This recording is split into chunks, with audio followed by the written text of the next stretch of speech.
This is the third day in my అమ్మమ్మస్ house. మా మామ అయితే చేపలు తెచ్చారన్నమాట. ఎంత రుచికరంగా ఉందంటే మా అమ్మమ్మ చేతి చేపల కర్రీ. నాకు ఎందుకో మీకు ఆ ప్రాసెస్ మొత్తం పెట్టాలనిపించింది. సో ఈ వీడియోలో చేపల కర్రీ ఎలా వండుతారో డీటెయిల్గా పెడతాను. ఎంత టేస్టీగా ఉంటుందంటే చిక్కగా టేస్టీగా సూపర్. చేపల్ని మంచిగా వాష్ చేసుకోండి సాల్ట్ తోటి మరియు లెమన్ తోటి.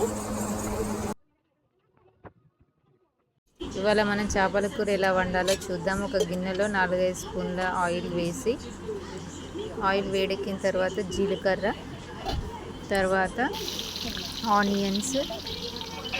ఆనియన్స్ వేసిన తర్వాత కొద్దిగా వేయించుకోవాలి లైట్గా. తర్వాత టమాటోస్ వేయాలి. ఇవి కొద్దిగా ఫ్రై అయిన తర్వాత విడిగా వేయించుకున్న కొన్ని ఆనియన్స్ అండి. కొద్దిగా ఆనియన్స్ని వేరే ప్యాన్లో వేయించి మిక్సీ పట్టుకున్న ఆనియన్ పేస్ట్ని వేయాలి. ఎందుకంటే కర్రీ థిక్గా వస్తుంది కాబట్టి ఆనియన్ పేస్ట్ అవసరం. ఆనియన్ పేస్ట్ చిక్కగా వస్తుంది కర్రీ కాబట్టి. తర్వాత అల్లం వెల్లుల్లి పేస్ట్ వేయాలి. అల్లం పేస్ట్ బాగా వేగిన తర్వాత అప్పుడు కొద్దిగా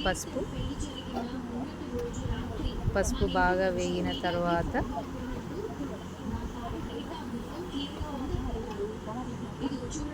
అప్పుడు మంచిగా కడిగిన ఫిష్ ముక్కలు వేయాలి. 2 kgs వరకు ఉంటాయండి ఫిషెస్.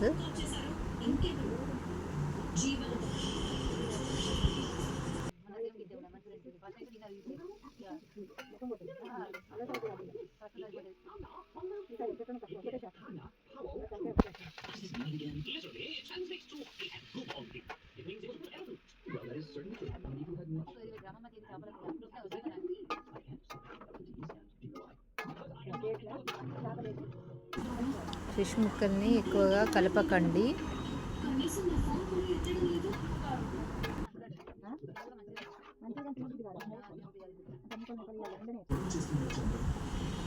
ఒకటిన్నర స్పూన్ల కారపొడి వేసుకోండి. స్పూన్తో కలపకుండా చేతితో ఇలా అనండి, ముక్కలు విరిగిపోతాయి ఎప్పటికి స్పూన్తో కలపడం వల్ల.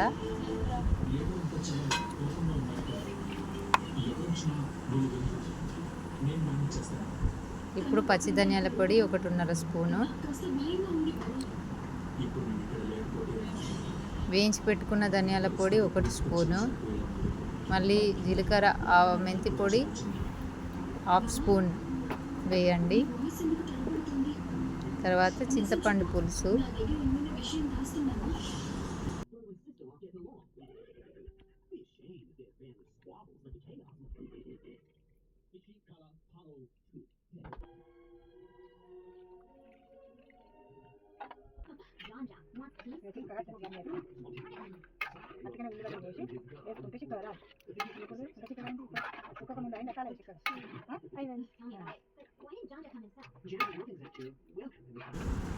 ఇప్పుడు చూడండి ఎంత చిక్కగా వచ్చిందో ఫిష్ పులుసు.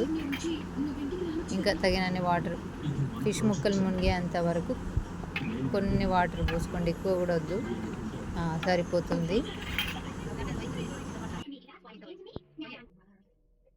ఇప్పుడు చివరగా కొద్దిగంత 1-2.5 స్పూన్ల ఉప్పు మీకు తగినంత వేసుకోండి. ఉప్పును మాత్రం చూసి వేసుకోండి. మా అమ్మమ్మ వేడివేడిగా అన్నం కూడా పెడుతుంది. లిడ్ క్లోజ్ చేయండి. ఇప్పుడు వేడివేడి చేపల కూర రెడీ. సూపర్. ఇదన్నమాట total process. And bye bye. Wait for next video.